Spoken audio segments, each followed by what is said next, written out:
চোখে মুখে অন্ধকার, বাঁচার কোনো উপায় নাই, তখন এই দোয়াটা পড়তে হবে। এই দোয়া পড়ে আল্লাহর কাছে ফরিয়াদ করলে বিপদ মুক্ত করবেন কে? এমন বিপদ মাঝে মাঝে হয় না, দেয়ালে পিঠ থেকে যায়, চোখে মুখে অন্ধকার, কি করব দিশা খুঁজে পাই না, এরকম হয় কখনো? হয় না? তো জান্নাতে আছেন আপনারা। এরকম হয়েছে না যে দেয়ালে পিঠ থেকে গেছে, চোখে মুখে অন্ধকার, কই যাব, কি করব, বাঁচানোর কেউ না, এরকম হয়েছে কখনো আপনাদের? বিশ্বনবী এরকম কঠিন বিপদে পড়েছেন জীবনের কিছু কিছু মুহূর্তে। ওই মুহূর্তে বিশ্বনবী স্পেশাল দুইটা দোয়া পড়তেন। এই দোয়াগুলো আপনাদেরকে জানিয়ে দেয়। বিশ্বনবী বলেন, কঠিনতম বিপদে যখন পড়বা, দেয়ালে পিঠ থেকে যায়, চোখে মুখে অন্ধকার, বাঁচার কোনো উপায় নেই, তখন পড়বা লা ইলাহা ইল্লা আনতা সুবহানাকা ইন্নী কুনতু মিনাজ জালিমিন। আল্লাহ, তুমি ছাড়া কোনো ইলাহ নাই, তুমি পবিত্র, নিশ্চয় আমি জালিমদের অন্তর্ভুক্ত। সুবহানাল্লাহ বলেন। এই দোয়া সাইয়েদনা ইউনূস আলাইহিস সালাম পড়েছিলেন যখন মাছের পেটে ছিলেন। কিসের পেটে? এবং অনেক মুফাসসিরিন ইকরাম বলেছেন, অনেক আহলুল ইলমরা বলেছেন, এটা হচ্ছে ইসমে আজম। ইসমে আজম এমন দোয়া যেটা দিয়ে দোয়া করলে আল্লাহ দোয়া কবুল করে। কিন্তু এটা কোনটা, এটা নিয়ে ইখতিলাফ আছে। কোন কোন আহলুল ইলম বলেন লা ইলাহা ইল্লা আনতা সুবহানাকা ইন্নী কুনতু মিনাজ জালিমিন, এটা হচ্ছে ইসমে আজম। সাইয়েদনা ইউনূস আলাইহিস সালাম পড়েছেন, আপনারা পড়েননি? আসলে এটা দুআউল মুসিবা, বিপদে পড়লে এই দোয়া পড়তে হয়। লা ইলাহা ইল্লা আনতা সুবহানাকা ইন্নী কুনতু মিনাজ জালিমিন, এটা পড়বেন আপনারা। এই দোয়া পড়ে সাইয়েদনা ইউনূস আলাইহিস সালাম মাছের পেট থেকে রক্ষা পেয়েছিলেন। রক্ষা করেছিল কে? সুবহানাল্লাহ পড়ে, লা ইলাহা ইল্লা আনতা সুবহানাকা ইন্নী কুনতু মিনাজ জালিমিন। বিশ্বনবী বললেন, দেয়ালে পিঠ থেকে গেলে, চোখে মুখে অন্ধকার, বাঁচার কোনো উপায় নাই, তখন এই দোয়াটা পড়তে হবে। এই দোয়া পড়ে আল্লাহর কাছে ফরিয়াদ করলে বিপদ মুক্ত করবেন কে? কেন এই দোয়াটা আল্লাহর কাছে বড্ড প্রিয় জানেন আমার ভাইরা? কারণ এই দোয়ার মধ্যে তিনটা জিনিস আছে। আমি যেরকম আঙ্গুল উঁচু করেছি, এরকম করেন তো। তিনটা। কয়টা?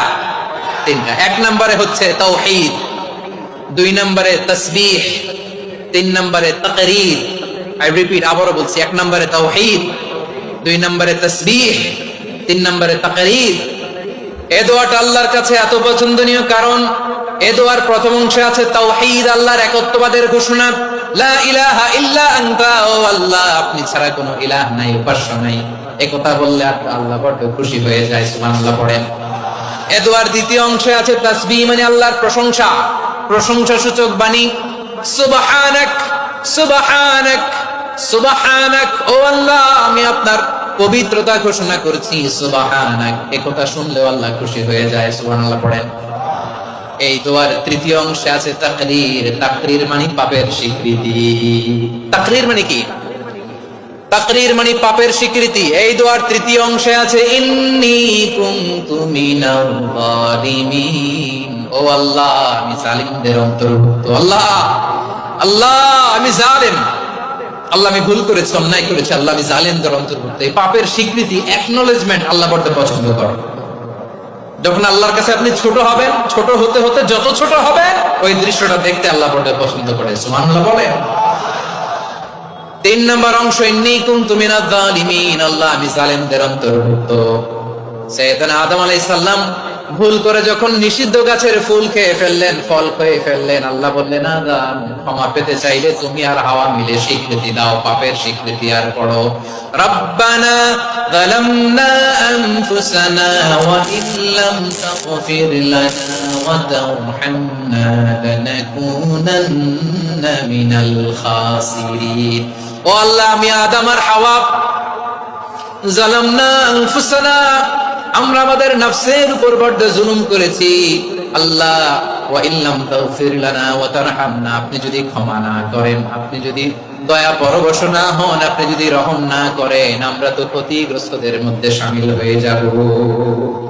এই দোয়া করার সাথে সাথে সাইয়েদনা আদম আর হাওয়া আলাইহিস সালামকে ক্ষমা করে দিলেন কে? তাহলে এই দোয়ার তিন নম্বর অংশ তাকরীর, এটা আল্লাহ বড় পছন্দ করে। আমার কলিজার টুকরা ভাইয়েরা, গুনাহ করে শিকার যেতে হবে, এটা আল্লাহ ভালোবাসেন।